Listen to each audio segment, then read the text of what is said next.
Hey guys, this is Tuhin here and welcome to my online tutorial for watercolor painting. Today I'm demonstrating how to paint a scenery in which I have a lighthouse here standing on a cliff and the water is splashing onto it. So in this kind of painting I'm not going to start off with painting inside the boundary, but I am going to show you how to mix colors across the whole page. So the lighthouse here is the focal point of my painting and the sky and the sea will be the background of it.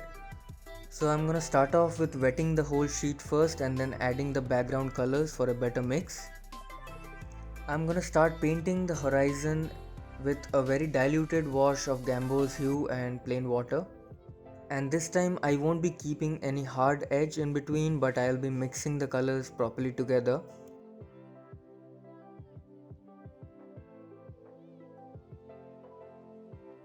And while progressing towards the other areas of paper, I'm going to wet the sheet first and then start adding the colors so that they get a better mix.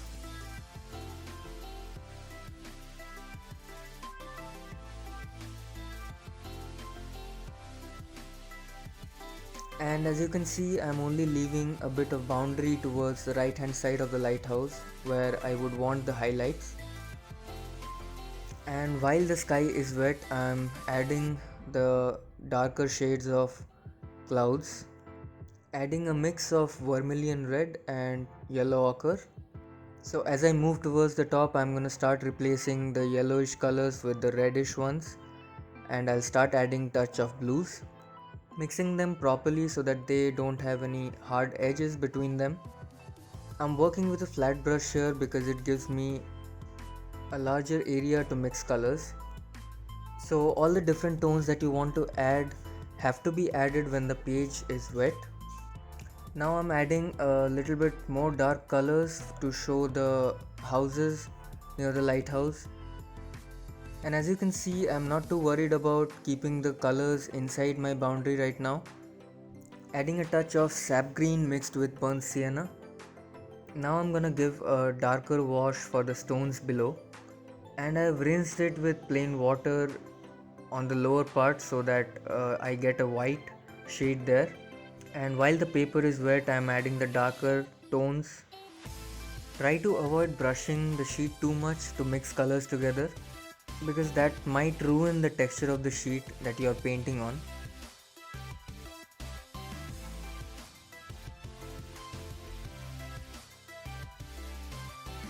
Now for the water near the horizon, I am going to add the same hue, which is yellow, reflecting from the sky above.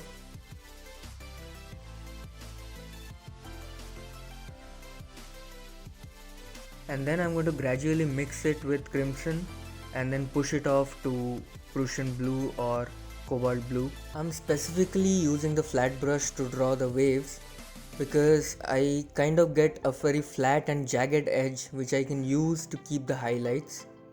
So that way, when you keep the highlights of the paper completely white, they have a kind of a unique shape which represents the waves.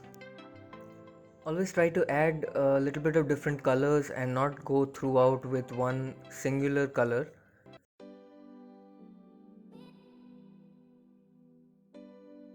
So here in the water, wherever I'm leaving the highlights, I'm adding a complementary shadow beneath it just while the paper is wet. Plan before you start the painting where you want to show your waves, because that is how you will know where to leave the paper highlights exactly. Here I want to show the waves crashing onto the cliff, so that's where I'm going to keep most part of the highlight.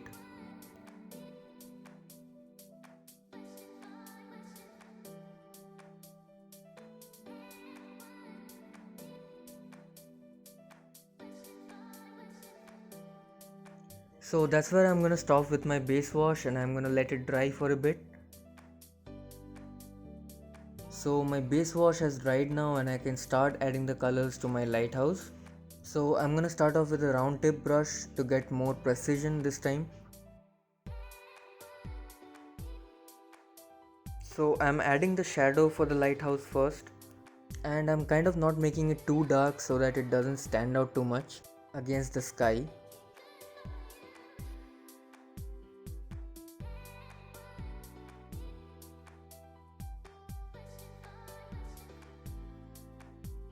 Now I'm going to give a mix of colors to show the small houses surrounding it.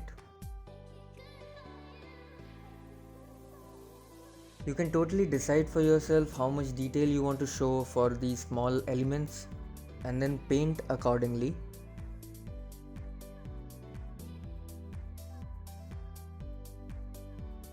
I'm just gonna keep all these things very subtle.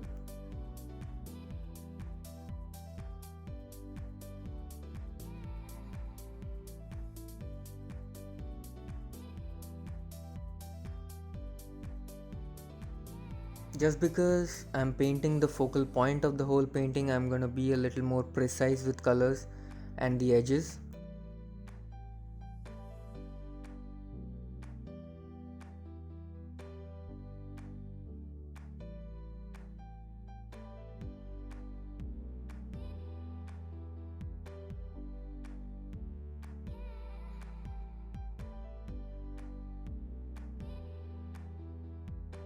Now after adding a very subtle silhouette for all these houses, I'm going to add the colors for the stones. I'm adding a darker tone here to give it more depth.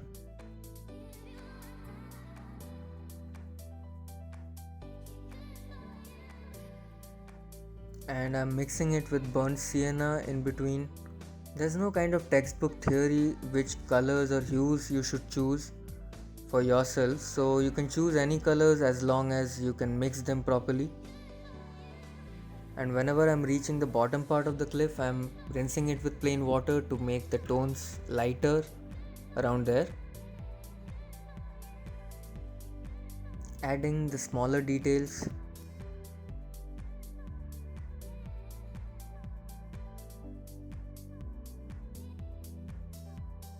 Now I'm adding a smaller stone beside this cliff where I'm going to show the splashes of the waves.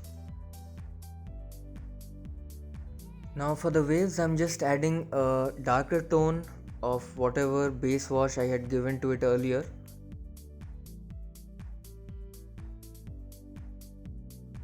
And I'm just kind of keeping in mind to make the edges jagged like they would be in the waves.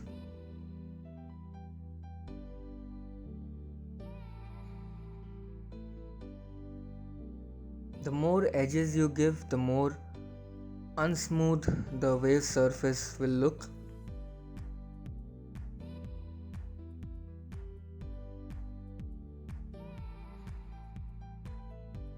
And finally, towards the horizon, I am going to use very light tones to merge it off with the horizon line,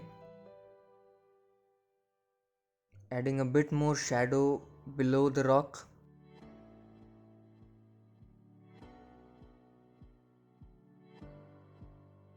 Now I'm going to take a very thin brush of 0.1 or 2 and add Chinese white onto these highlights that I have left.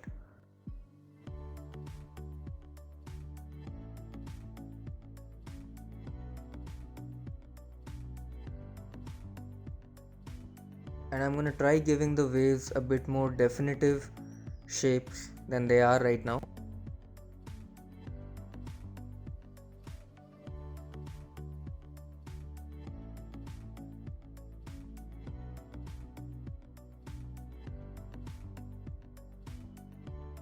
I'm not overdoing this finishing technique, but only adding a little bit of whites to wherever the places that I think they should be.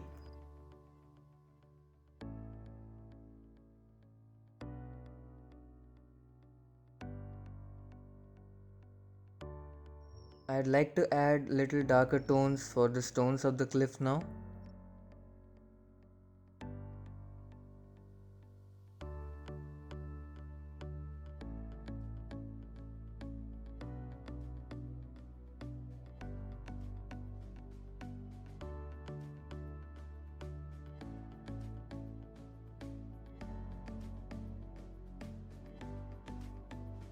And now for the final touch, I'm going to add the spray of the water by sprinkling Chinese white onto the paper with a dry brush.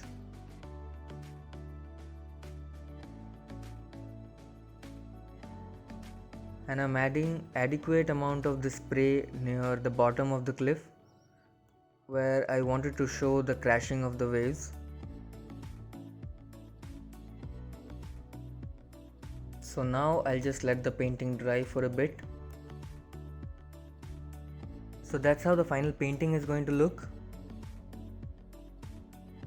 So as you can see, I've gotten a nice mix on the sky and the water, and I've got this nice spray effect near the bottom of the cliff. So I hope you enjoyed watching this video and learned a few tricks.